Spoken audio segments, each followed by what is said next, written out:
The young Admiral waits in the Calubra High Council chamber looking up at the old star map. As he does, he sits and remembers a time when the Calubra were reaching out so far that dozens of sectors bowed to them. Before he was even born, the Calubra had over 30 sectors, and by the time they found the human homeworld, they had expanded to at least 40. Even though many of these sectors were not even colonized yet, they were still under the Calubra sphere of influence. Only a few species had ever really fought back. Most were attacked with things like stone tools and our very primitive projectile launchers, considering bow and arrow, or some sort of slingshot. After raiding so many planets with all these species that fought back, only a pair were left to be livestock and research material. To this day, they both survive. Probably, he thought to himself. The young Admiral looks to the sector that holds the human homeworld. It's still labeled as a no-go zone due to unknown factors, and even after figuring out the humans' weapons and how to counter it, that never, ever truly changed. He looked across the map where different colors indicated statuses. The color blue showed planets and sectors that were clearly held by the humans. The color yellow were those that were of unknown status. Those that were labeled in red are where Calubra forces had been cut off and surrounded.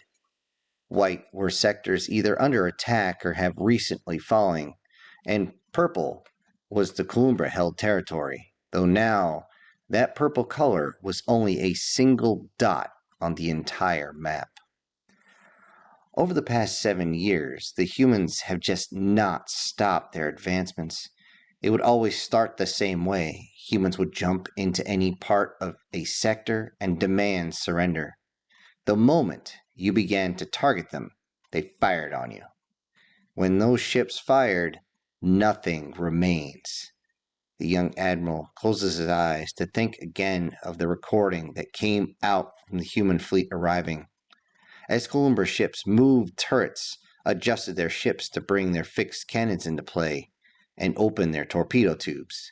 The human turrets swung about, frigates spun up their weapons, and therefore any Calubra could go more than a single shot off before the humans simply filled space with projectiles, so many of which would penetrate and then explode inside the ship. The young Admiral internally flinched at a few moments of the recording of how fast the humans would destroy every ship. If it was Calubra versus Calubra, the battle would have taken over 5 hours before a victor would have been achieved. The humans, however, were able to clear the space, not just get victory, but totally control it in 42 minutes. This efficiency and destruction cannot ever be underestimated, and many houses would fall as they believed that they could never fail to a few primitive bipeds. These houses would watch their entire house fleets tumble through the atmosphere of their planets, bringing rain, a rain of fire and steel. One could pray that the house would be smart enough to surrender and save their house the pain of battle and the shame of defeat. The young Admiral chuckles to himself thinking about this, realizing that when it came to the old houses and their grand leaders, you could never pray enough to change their minds. They were fixed in their ways. What hell the human brought to the planet's surface. Another group of recordings went through his mind, each one of a different world, each one a different strategy, though similar. It wouldn't matter how much the defenders prepared themselves for the invasion, as each one would eventually be torn asunder by mechanical and sometimes bare hands of the humans. On the recordings, the screams of fear and pain mixed with rage and desperation as each house stood defiant, yet in the end they all fought very bravely and died very quickly. Thanks to seeing all these videos, it is now known that once the humans crash onto your planet, the battle has already been lost. This is made more obvious as even before the human leaves their teardrop-shaped machine, something will suddenly start the killing for them. Sometimes it's a massive explosion, followed by giant metal balls with enough force to go through civilian vehicles, go through buildings, and of course, other living beings. Sometimes it's fire that is sprayed out as some sort of fluid. And as this fluid, this liquid, starts to burn, even after the Calubra stops twitching, it is still burning on them, sizzling their skin, their flesh, and their scales. And while everything and everyone burns, the humans just walk past nonchalantly. If the Calubra were fortunate, a human would end their burning selves with one simple shot from their projectile launcher as they walk past, but usually they wouldn't even look down. The recordings of humans casually walking through the fire and burning, screaming bodies made our females and our young call them by a name: demons. What truly made the young Admiral flinch internally, and then flinch again, was the thought about the gas. Prior to an incident with the medical ships, the gas used was harmless, as it was meant to conceal their movements as they started leaving their teardrop-shaped vessels. Now it's a different gas. Everyone slithers away as soon as they see it, as the gas is extremely harmful and painful to everyone's eyes. This also causes the skin and scale to itch so badly that one would end up scratching themselves to death, as they could not stop the itch as they reached down and started tearing their flesh, ripping into their muscles, their tendons. Everything would start blistering out and bleeding. And while all this was going off, their lungs would burn internally, and they would seemingly not function correctly, sometimes stopping you from inhaling.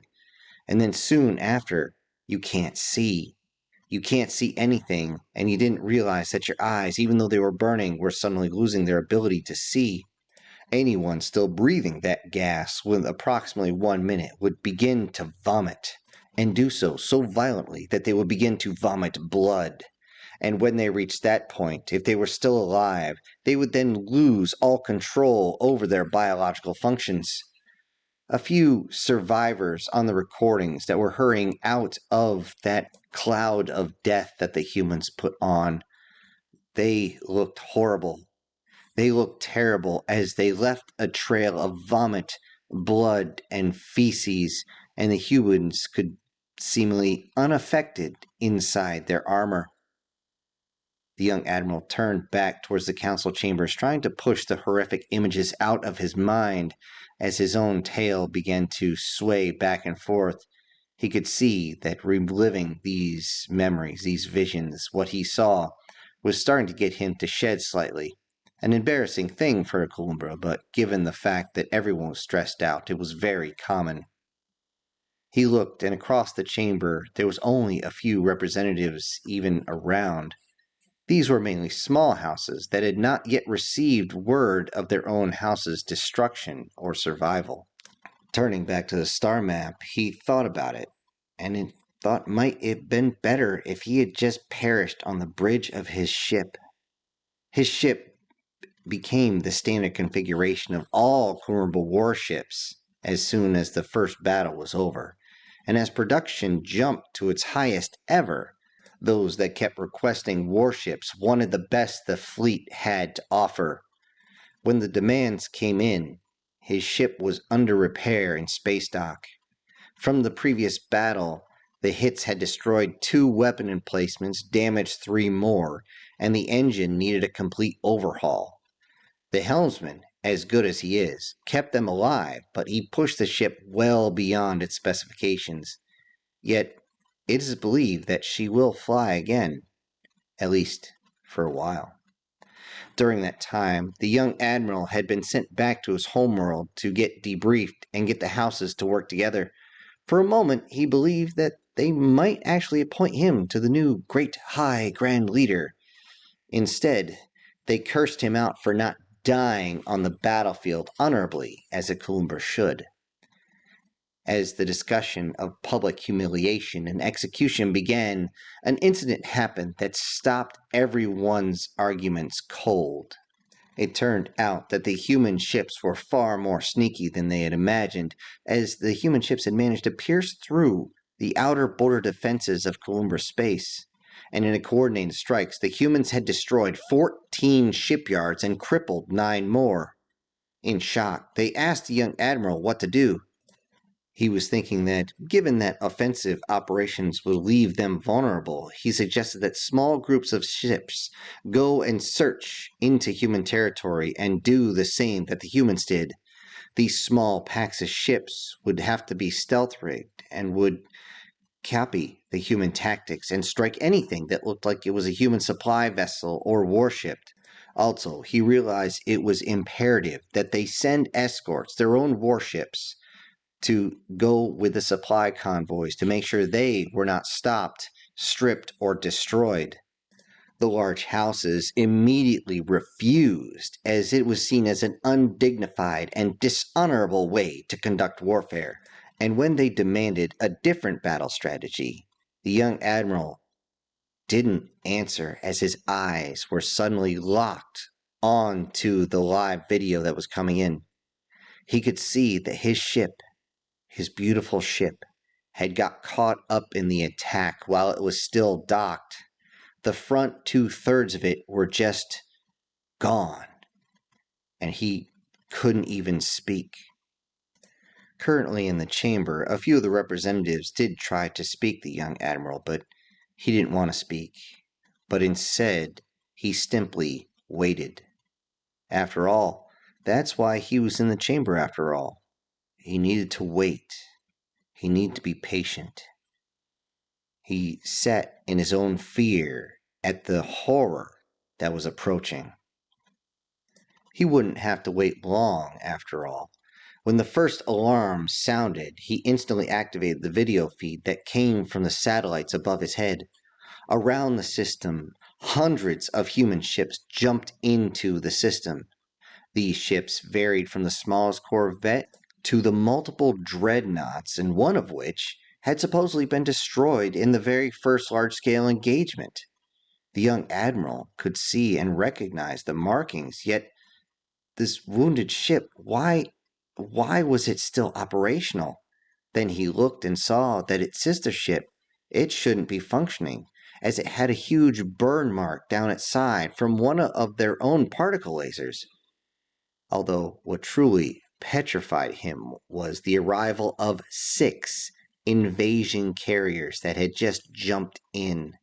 The young admiral suddenly found himself unconsciously praying to the Maker that his entire race would not be wiped from the universe this day. To his shock, a message in perfect Calubra came through. It was the human admiral, and he simply asked, or basically demanded, "Stand down, power down weapons, and surrender." The young admiral pulled up to the communication mic with a shaking hand. "Human fleet, this is the High Grand Council. We surrender under the terms that you will not destroy our people, our planet. If you agree to spare us and not place us in subjugation or bondage, then the Calubra home world surrenders to you." There was a slight pause before the response. The human admiral did. "Well bargained and done. Prepare to receive us." The young admiral, along with the rest of the council, released a breath that they didn't even know that they were collectively holding. The council watched as the human fleet moved closer to the homeworld and then just stopped. From several ships, they could see that shuttles began to disembark. They watched with great interest as the shuttles came through the atmosphere with speed and grace that they had never seen before. Each of the shuttles landed so softly that a few of the council thought that their eyes were deceiving them. How could they do this? From each of the shuttle, a delegation of anywhere from 2 to 12 personnel came out, flanked by no less than 6 guards, all in full armor. And as they came down the halls, the young admiral watched on the screen. The Calubra guards all stood at attention on either side of the hallway with their ceremonial axes held across their chest. This was their version of standing at attention. When they reached the chamber, the doors were opened for the humans before they even reached it. And this is where the young admiral confirmed he wasn't hallucinating. In the group were two members of his old crew, the helmsman and the XO. Both had been on a mission when the ship had been destroyed in space dock. Forgetting his professionalism for a moment, the young admiral came down from the podium to greet both of them. After a moment, he realized what was going on and composed himself and looked at the humans. One was greeting Doc and Cookie next to a Calubra female. These pleasantries were welcome but brief, and when they ended, everyone began to introduce themselves. The council got another shot as several representatives of the houses that they believed were lost showed up. As the Calubra greeted each other, the new representatives told about when they called out to the humans to talk peace. They answered. However, since the war was still going on, communications were restricted during the talks, and of course, after anything was signed. They continued speaking about how the humans just let them live without even setting up a military facility on their planet. However, getting to know the humans, they suddenly got nervous about retribution when they heard how about House Dingling started targeting human medical ships and personnel. They believed that the humans would want revenge, yet nothing.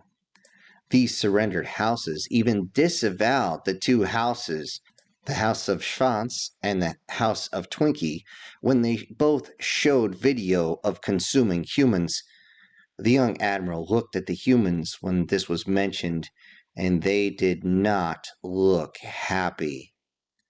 Eventually, they would be sitting at the table once again, and as they settled in, the general looked over to his old admiral friend and said, "Déjà vu?" The admiral simply responded, "I hope not." When the general turned back, he could see in his peripheral vision the man standing next to him, and he also noticed that that man had his hand right next to his sidearm, almost though he was getting ready to quick draw. The general then reaches out, puts his hand on the man's arm to get his attention. Looking into his son's eyes, he simply says, "Unclench, will you?" With this, the room calmed down, if only slightly. Before they started everything in earnest, the admiral actually looked at the young Calubra admiral and asked him his name. The young admiral was surprised and said, "Oh, it's Tent Peg." The admiral looked over at the general, who looked at his wife. The young lady gave the human equivalent of a shrug, and the general simply said, "Why not?" At that point, Tent Peg asked the young lady for her name. When asked why, he simply responded, "The only thing in the records is your family name." The young lady simply looked and said, "I no longer respond to the name given to me by my people. Not since the former Great High Grand Leader got high on black tea and showed his true scales." She said this with sheer vitriol in her voice and even flicked her tongue a little bit. The flicking of the tongue was simply to emphasize a point, almost like a human using their hands every time they say something. The talk about the scales, well, this was a deep Calubra insult, as it actually carries a double meaning as it attaches itself to the underside of Calumbra's scales. Usually unseen, they are always an odd color, and many still believe it will show the personality of the Calubra if you match it up, just as humans believe that green is that of jealousy and red is that of passion. Seeing her so angry, the general actually, without looking, moved his hand over to tell his son again to get his hands off his weapon. Yet hearing the disdain in her voice and realizing what had happened, Tent Peg apologized to the point of prostrating himself, and eventually the young lady told her true new name. "My name is difficult for Calubra to pronounce," She then put her arms around her husband, and he moved his arm around her waist. My name is Donna, named after a flower on their planet called a belladonna, the deadly nightshade. Tentpeg was very confused at this, but the general chimed in. You see, her scales are the same color as the flowers, and her hair is the same color as the berries that the plant produces. And the plant is beautiful, but potentially deadly. He said this as his hand moved down towards her ass. Their son, seeing this, was showing signs of annoyance and discomfort by the display of affection. The Admiral chimed in. These two are probably the only reason we're talking and not exterminating your own species, as they are proof that peace can happen between our two species. Tentpeg asked, So you desire our females? The general immediately snapped, No, this is something that just happened, waving his hand between him and his wife. We are the extreme anomaly, the exception. Our nonconformity would not work on a large scale at all. I mean, have you not been informed by Doc the medical procedures needed for reproduction? Confused, Tentpeg looks over at Doc, who gives silent confirmation. Tentpeg then inquires, Seeing as how you're not going to exterminate us, you're not going to enslave us, you're not after our females, our tech, or our worlds, what do you want? The humans then looked at each other, and with a little bit of confusion, they turned and looked at Tentpeg himself and the rest of the Calubra, and together said the same thing. Peace. The terms of the peace treaty were easily settled. Humanity would take a few additional sectors to expand their borders. These sectors are currently free of Calubra presence, so this is not going to be a problem. The Calubra will need permission to enter human territory, barring an emergency, that is, as in their species is under imminent threat. The Calubra will vacate no less than one sector away from the two races they have been kept for research purposes. These races will be allowed to advance at their own pace. First contact with either one of these species will be a combined effort of human and Calubra, timed one solar cycle after they begin colonizing and or terraforming a planet outside their home system. The Calubra reserve the right to limit military travel through their territory, which is their right, just as humans have. Any crimes that are committed within their territory is under the jurisdiction of that territory or that sector. Evidence must be shared and fair trial must be mandated and adhered to. No trade or commerce between the species for 7 human years. Almost no contact, in fact, and this is just to make sure that the Calubra do not become reliant on the humans, and the humans don't take advantage of the weakness of the Calubra. The treaty itself was signed, and the humans began to leave almost immediately. Before boarding, the Admiral and General addressed Tentpeg and his former XO. The General looked and said, We probably won't see each other again, so this is goodbye. So, Tentpeg, Snuffy, we're expecting great things from the two of you. As the shuttle begins to lift off, the general looked at his wife. She's smiling and says, by the time we get back, Lily should have had her child. The general smiled very wide, thinking about seeing his grandchild, and he simply said, Then let's go home. Still sitting at the spaceport watching the sky, Snuffy looks over to Tentpeg and says, It's amazing how vicious, yet how kind and generous they can be. Tentpeg, without looking away from the sky, simply says, Yeah, if we had known.